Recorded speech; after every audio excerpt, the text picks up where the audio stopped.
Hello and welcome to EEXSport Talk. I'm your host, Victor Enyadike Jr., and I am once again joined by the legend himself, journalist, analyst, storyteller, and of course, my father, Emeka Enyadike. Dad, it is great to see you. It is great to be alive. It is a great day to be Nigerian. You can see me here. I'm wearing the jacket from 2018 in Russia. You know, all is right with the world. Nigeria are one step closer to qualifying for the World Cup. What are you talking about? On it, plate. Do you see this shirt here? This is Yes. this is from Qatar. You know, the previous Yeah. World Cup, the one that they didn't, the other one they didn't qualify for. Now I've got several questions. The first of which being, what on earth was that? But before that, let me do a bit of a rant of my own. I have my own feelings.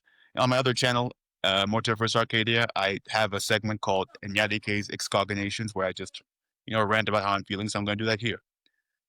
Now, growing up, and I don't know how this happened in the house of a Liverpool fan, that being yourself, I was a Manchester United fan, and one game that will always haunt me. I can't remember what year it was. It was like 2012, 2013 Champions League. They were playing Bayern Munich, and they scored the first goal, right? And I was loving it. And then after that, Bayern just completely demolished them, and I think they won the game 3-1. And ever since then, I have always had just this almost PTSD when it comes to scoring early goals. We scored in the first 3 minutes. Okay, great. And it's like, yes, we're moving on. And then as soon as they equalize, it's just downhill from there. It's like that meme of the Punisher. No. Wait. That's what it was. Because Nigeria, they just fell apart. It's like they suddenly forgot what game they were playing. Take nothing away from DRC. They understood the assignment. But I guess with that said, let's get right back into it. My first question: what on earth was that? What happened? Like the players, they were just going through the motions. There was no urgency, no bite, no clear plan. Like, what did you see?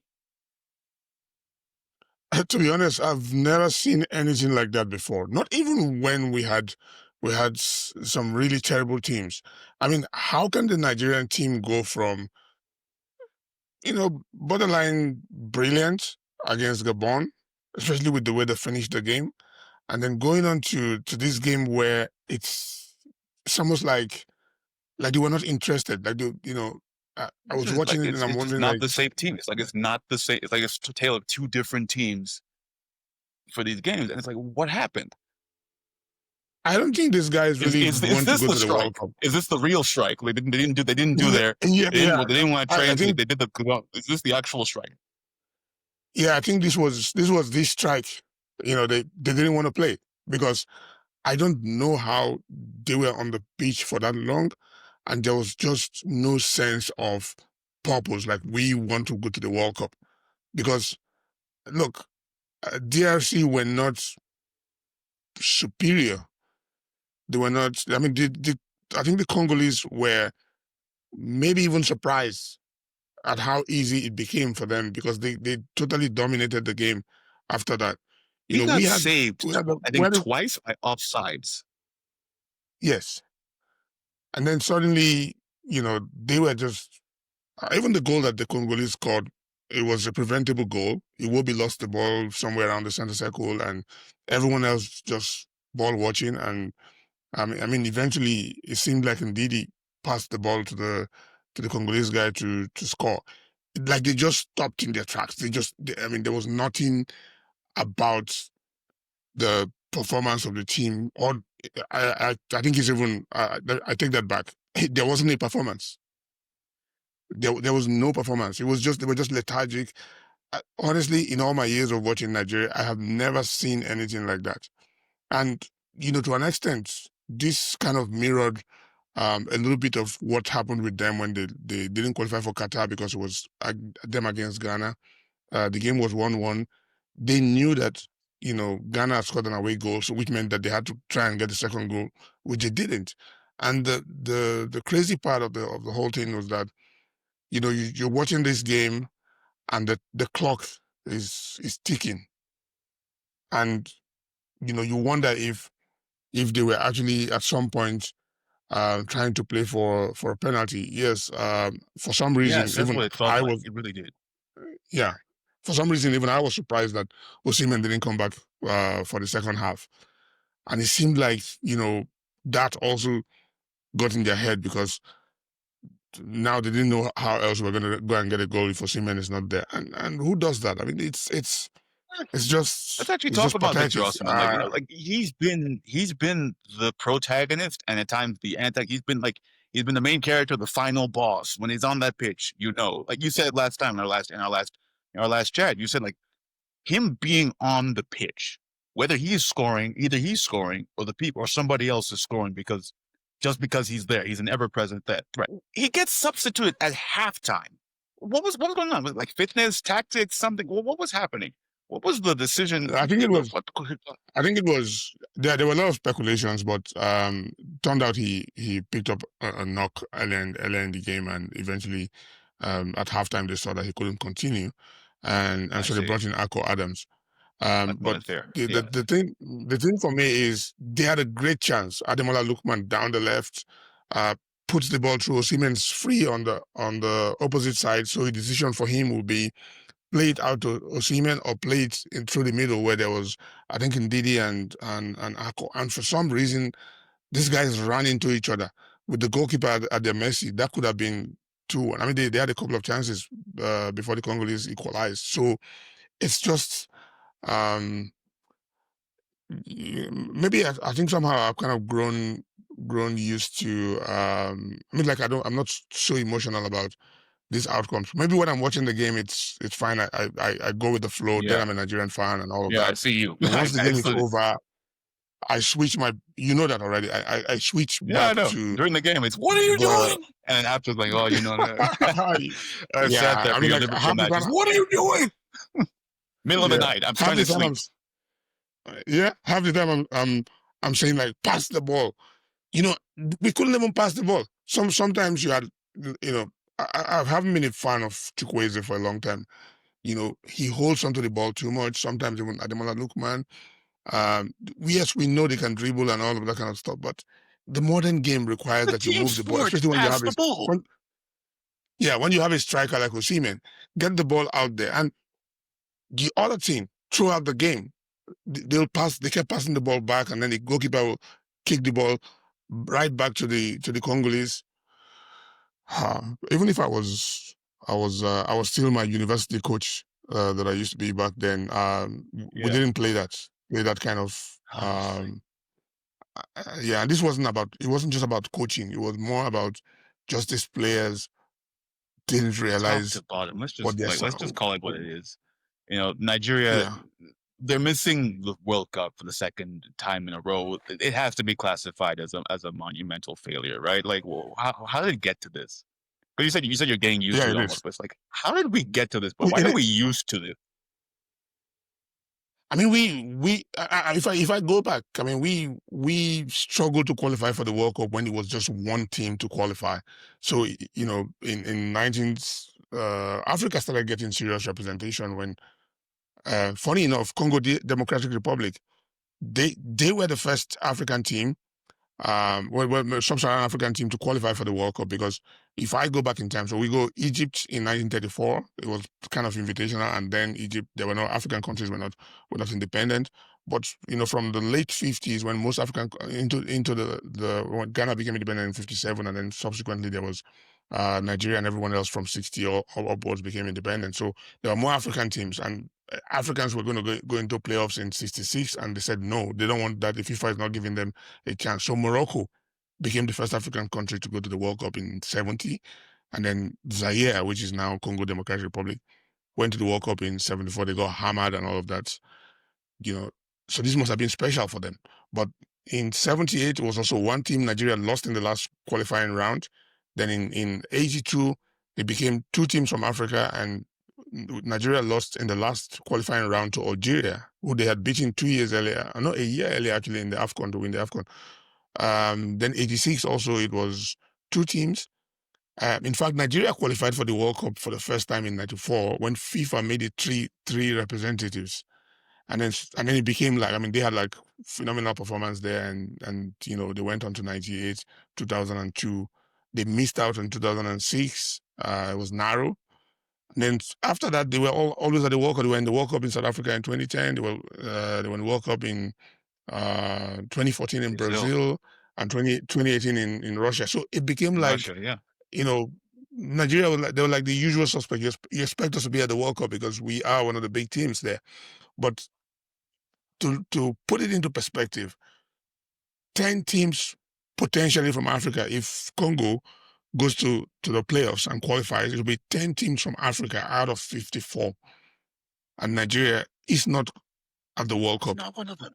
There is no other word that you can use to describe it other than failure. Utter embarrassing failure. Unimaginable proportions. Yeah, it is. No, it is terrible. But yeah, like again, credit where it's due to Congo, the DR Congo. The Leopards, they look like they wanted it more. They played, like you said, they weren't the superior team, but there was urgency. There was, especially in the second half, they were going for it. The second half in extra time, even in the penalty shootouts. What impressed you? What impressed you the most about how they were going about this, their approach? I mean, what I was impressed about the Congolese was, I mean, they had a plan. I mean, that Osimhen even got a knock. They were on him really much early in the game. They didn't give him enough space because they know how dangerous it will be. But it wasn't just that they were. I mean, earlier in the half, it was respect. It was also the fact that they know that with Osimhen there, Nigeria could hurt them. So they were very conservative. But once they got the equalizer, they then went out and they were really, really driving at Nigeria. It was like watching like a military, or like a war, or like a war movie, or you're watching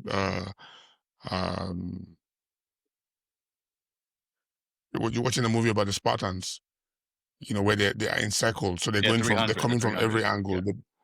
Yeah. 300. Yeah, so they play it, to the right, to the left. They try all kinds of things, and it just seemed like, you would think they had more players on the field, because defensively, especially with Bassi, at the heart of everything that was positive about Nigeria defensively, Bassi was like a pure warrior. So they just kept recycling. They went right, they went left, they did crosses, they tried everything, and Stanley Wabali saved a couple of really dangerous ones. And they had some close calls. We got saved by the referee. I mean, there were moments where you could say, close calls. Could be penalty, could be they had the ball in the net a couple of times. They were just more aggressive. They were in the game. And if you remember in our last conversation, I said Nigeria cannot afford to underestimate the DRC, because they are physically. I mean, Congolese. I have a lot of Congolese friends. They are. The Congolese and Nigerians can pass. They're probably the one country, and a little bit Cameroon in Central Africa, that has really big boys. So physically, they were up for the fight. Technically, they were there, and they've got a lot of good quality players. So, in as much as they respected Nigeria, they were really, really organized, and the game probably shouldn't have gone to penalties. They were that good. No, absolutely. And let's briefly talk about penalties. You actually sent me a link earlier, a Facebook post about the fact that Sebastian Desabre, the head coach for DR Congo, he decided to put his third choice keeper, Fayulu, who he is not a penalty specialist at all. What was it, the last game in the Swiss League last season, where he let 5 penalties in a row. But now they brought him in to this one because he had a dream. Fayulu had a dream, and he told his coach, "I know the position that all the Nigerian players are going to take, and I'm gonna save them all. And I'm like, and so he's like, yeah, okay, sure, I'll put you on the pitch. What? We're losing to dreams. We're losing Well, to you're right. people's dreams. Who was it that said In I have a people's dream? dreams. Who was it that said I have a dream? Is Yeah, Martin Luther, Martin Luther King Jr. Martin Luther King Jr. Well, apart from the fact of, maybe it's a dream. In fact, sometimes I don't even know what I want to believe that story. But the thing for me is I do, because it's the game funny. has become a lot more scientific.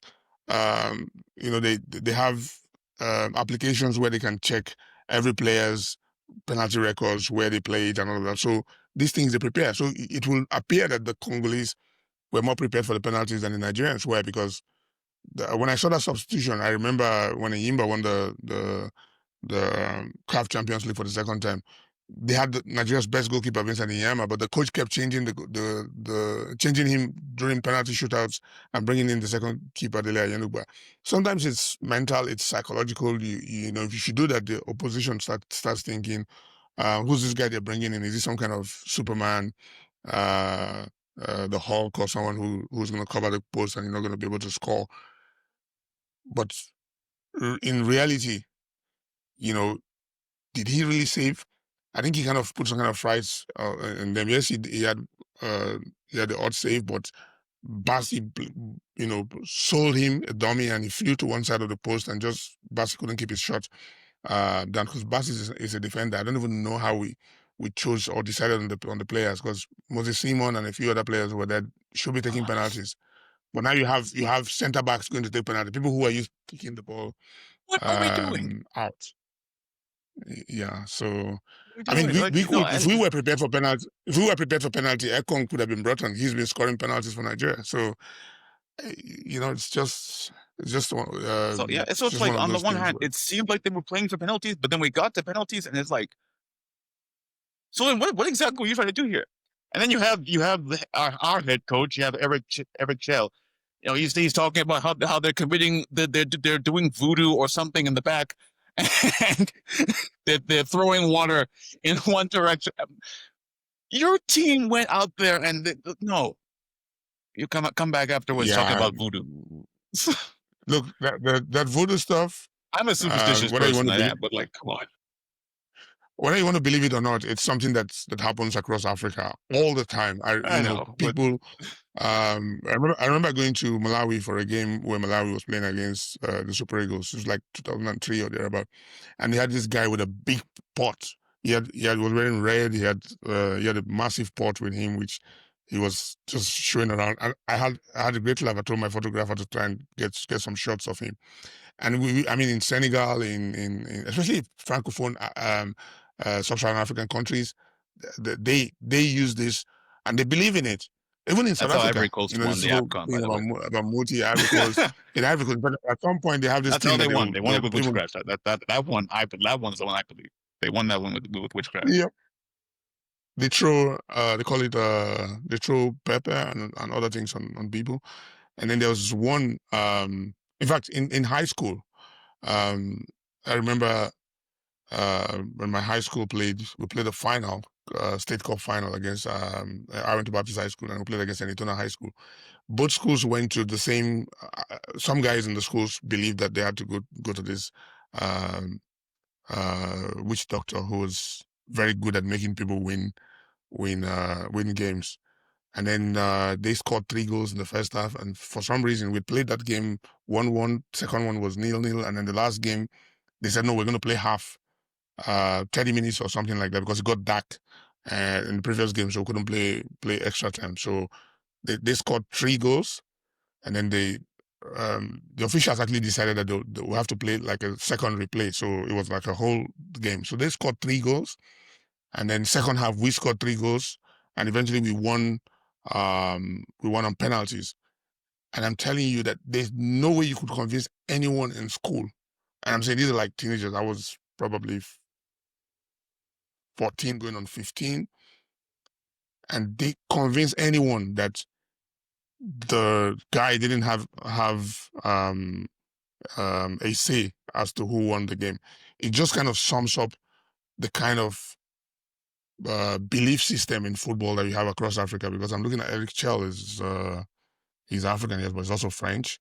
So he's looking at this guy who's throwing this thing and he's thinking, and he actually goes and says in the press conference that In the he press was conference, going to fight the guy and because it just because there was adds some fuel voodoo. to the it just adds fuel to the whole thing. Like it just makes it look so much worse because like what you can't play like that.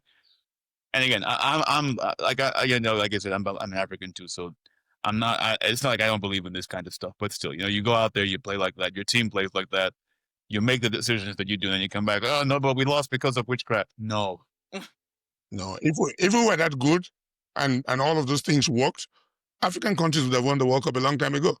But exactly. the best we've gotten from Sub-Saharan Africa is quarterfinals 3 times, and even when we lost, yes, Ghana can say, yeah, Luis Suarez saved some ball from there and then they lost, but you lost. Morocco got to the semifinals and they lost. So does it work? I don't believe it. Never have. But considering my experience from high school, it's something that's always fascinated me. And I tell you one more. Richard Obokiri, when he was he's one of the greatest goal scorers. When he was playing in high school, I saw him score an average of 4 goals a game. And I mean, I was in my first year in high school, and I watched him. He was scoring like average of 4 goals a game. And then he went on to Sharks, scoring goals anyhow. And then he also played for Nigeria at the AFCON, but didn't score a lot. But then he went to Brazil, and there was this belief back then in Port Harcourt where uh, the belief that when they use this, voodoo is not an African word. They call Yeah, it jazz. They use it, or like Obokri, I don't know, he was always using jazz. But then he went to Brazil, and there's an assumption back then that if you did all of those stuff and you crossed the water, it won't work. But he went to Brazil. How did he go to Brazil? There's no land route between Nigeria and Brazil. He flew to exactly. Brazil. So then he goes to Brazil and he's scoring lots of goals. And then I'm telling my friends from high school, I'm saying, you guys say this guy is some kind of using some kind of witchcraft or whatever to score goals. Now he's gone to Brazil, and you normally say you can't cross with the water. And then Doesn't work. he goes to Portugal and he's like scores 30 goals in 34 games. And I still reminded them, and I still remind them till this day that your silly theories don't work. So yeah, it's funny. Yeah, honestly. And speaking of crossing the pond, let's flip it back to DR Congo. They are going to Mexico for the Intercontinental Playoffs. What's next for them? And realistically, what are their chances of making it all the way? This is like we said, they have not been in well over half a century. So what are their chances of making it? Honestly, I believe that if they play, because what I was impressed with yesterday, they have a lot of individually talented players. In fact, the guy who scored for them, Meshak Elia, I remember watching him in 2016 in Rwanda during the CHAN. He was like very exciting player. He was still playing in Congo at the time. He hadn't gone to Europe. So they've got talents. And in the last, before this game, I think just before this game, they had about 3 players from Belgium who switched nationalities. And now that they've qualified, trust me, there'll be a lot more players who are waiting on the fringes to play for Belgium because of their colonial ties, who are going to switch over. And that team is going to be a lot stronger than they are currently. And they've got a coach who showed a grade of tactical, um, quality. So, I haven't checked the rankings because I was focused on Nigeria for a while, thinking we'll make it through there.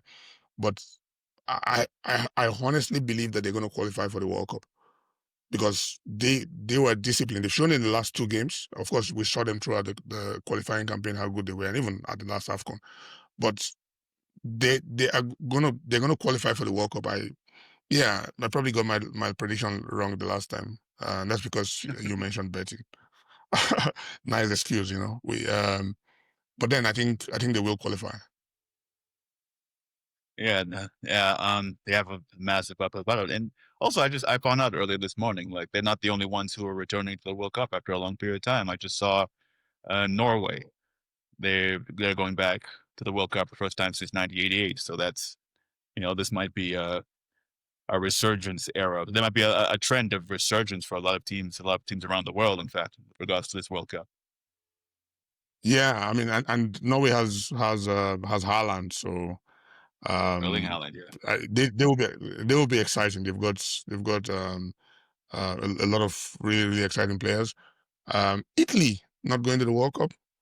And in fact, 2 weeks ago, I was like a couple of days ago, or probably a week ago, Gattuso, the coach, was saying, by the way, he was like a crazy player displaying this. He was saying that African countries shouldn't have nine reps in the World Cup; they should have less, and all of that. Based So, on what? uh, yeah, well, the Europeans always want to have more teams going to the World Cup, and they do have a lot. They just don't believe that we have the quality to have as many teams. But the world has changed. We have so many players in Europe. So, Exactly. for me, Dominating in Europe. we've got That's the key word there. yeah, Dominating in Europe. exactly. Even their teams right now, every team in Europe has African players. In fact, it's getting to a point where Nigerian players are available in almost every European country. So, yes, you can say that they are diaspora born and bred in those countries, but that tells you the quality that we have in Africa. And to be honest, Like France, they're a 10 World Cup teams. winning team.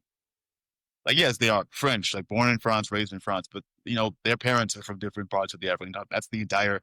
I think Trevor Absolutely. Noah did a joke with the Yeah. Daily Show, like he said Africa won the World Cup. It's like, and you just look at the picture of the team. It's like, yes, these are Yeah. So Frenchmen. They were even born and raised in the country. I'm a believer, like wherever you're born is where you're from, but their roots.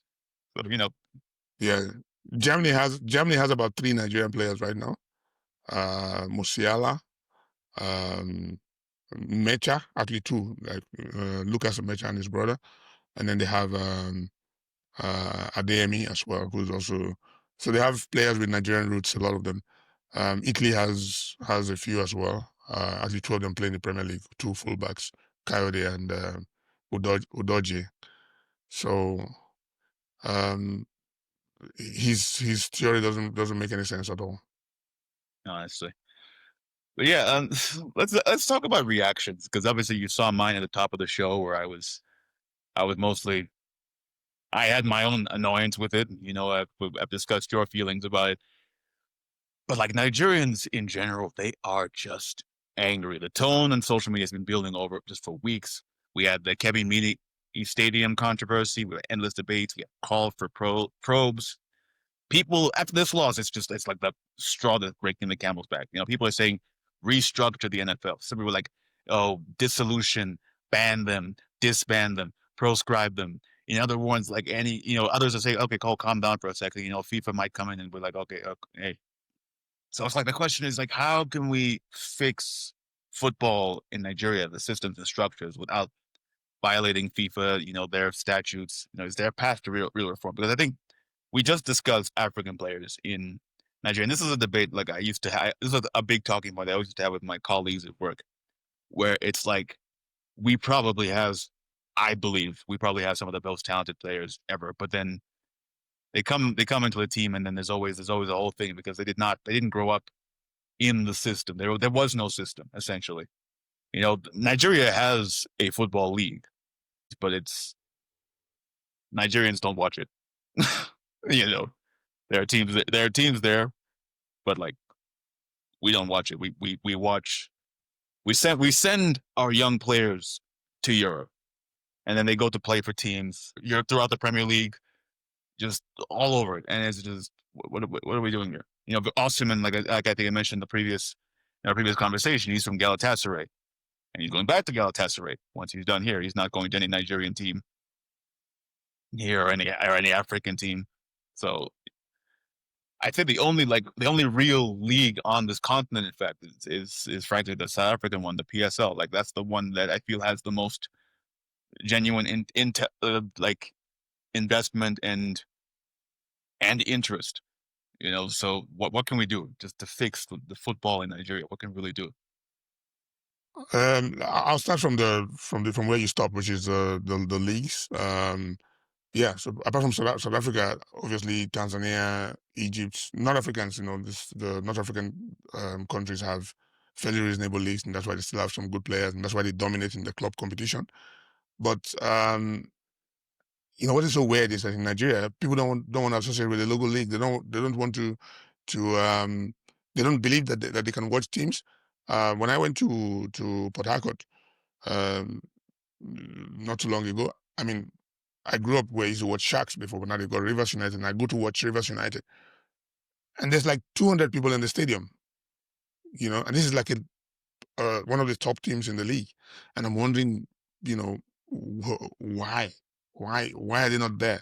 I know that, that day Arsenal was playing against Man United, but people have phones and all that, they can follow that. But the idea that, the problems of Nigerian football is just about Super Eagles, is where we kind of get it wrong. We have to go back to the basics. So there's this whole argument about, especially like when I hear people say, "Oh no, ban them, proscribe them." It's the relics. It's all the kind of situation that most people grew up with the military government, where if it was under military government, you'd have heard that, okay, the team has been disbanded. In fact, in Africa, sometimes some national team players have been flogged or locked up for losing games.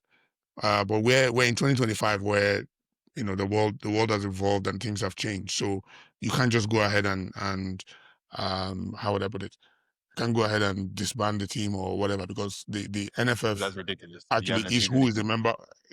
The NFF is not, Nigeria is not a member of FIFA. It is the NFF that is a member of FIFA, and they have a statute. And the statute says that there's an election. So we have election next year. The challenge we have with Nigeria is that people don't realize that everything has to start at the grassroots level, which means that you have to have proper development structures. You have to have proper administrative structures at local level, at state level, at regional level, and then national level. So when we have mediocre structures, mediocre organizations at those levels, what you have then is you throw up mediocre administrators, and then these are the same guys who end up in the federation. And what are you going to get? It's like the old saying about computing, where you say it's garbage in, garbage out. I have been a member of, I was on the board of Sharks when I was a lot younger. I was also on the board of the Rivers State Football Association. I know the quality of people that were there.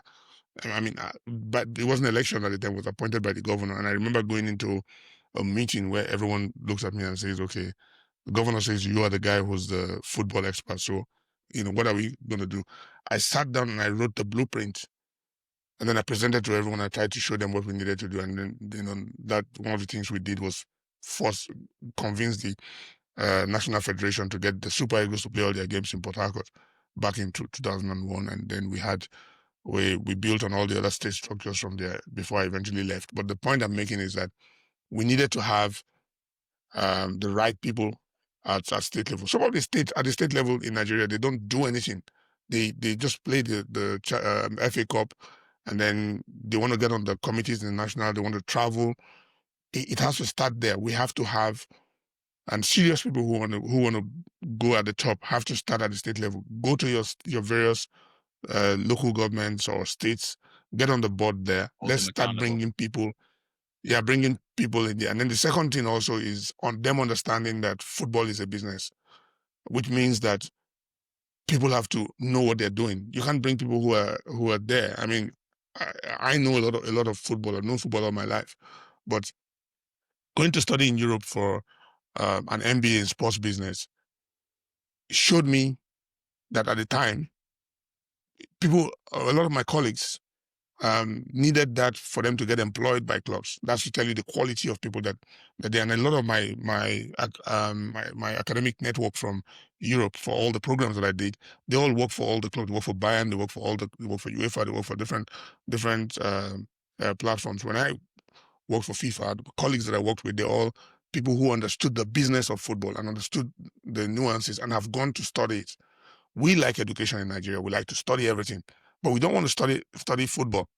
And football is a big business. It's a massive business, but we still treat it as something that is like a joke in Africa. So there's elections next year. The problem I have is, we're still going to have this, deficiency in terms of the quality of some of the people that are coming. And make no mistake about it, I'm not just painting everybody with a brush. There's a lot of decent people and great guys who are there, and they will try. But always, we need we need to bridge the gap in terms of the quality of people that come in there, so that when you have your meetings and deliberations, you have committees, there are people who can go in there and contribute and actually make meaningful suggestions and come up with policies that will drive things forward. And we have to do it with a long-term plan, 10 years. Look at not just the next World Cup, look at of course, I mean, Osimhen and go, by the next World Cup, they'll be in their 30s. So how do Yeah, we, exactly. pull together something that we need to get in there? And I personally don't believe that we have the right players. I think that and I said it last time, we have so much talent available, but we don't scout enough. So the structures have to be fixed up, and that's where I think that I've been saying it. I think I've said it so many times on various platforms that these days I don't even bother trying to criticize. Recently, I was invited as a speaker at the annual general meeting of the NPFL, Nigerian Professional Football League, and I've reiterated this point that I made here. But sometimes, it's like you can. The best I can do is just do what I've done for decades. Talk about it. That's it. Yeah, absolutely. And but I think you mentioned there, meetings and committees and the like. In just 10 days at the time of this recording, November 27th, we have the Football Forum in Abuja. What should Nigerians expect from it? Can it bring about any kind of meaningful change, or will it just be, like you mentioned, can it just be talk? We're just going to sit there, prattle on for a bit, and then it's back to the same as usual. Well, it's part of taking the next step. We've been talking, and now the idea is to bring people in to have conversations. But of course, we're also going to make sure that it's then available in the media, where people can see it, see more and more of it. So the forum is the start of conversations that we're going to be having, and our idea is to move this around. We're not just going to have it in one city. Eventually, we'll move it to other cities and have conversations and bring people in there. And I'm afraid that's where we'll leave it for today. Tough 24 hours for Nigerian football, but conversations like this, they matter. How we understand what went wrong and what needs to happen next. Although I think we've probably known that for some time. So I guess more people just need to be saying it. Thank you, Dad, for joining me once again, just helping us make sense of all this. And thank you, that's you, watching at home, for watching EEXSport Talk. We'll be back for more as the road to 2026 continues, even if Nigeria won't be a part of it. See you all next time.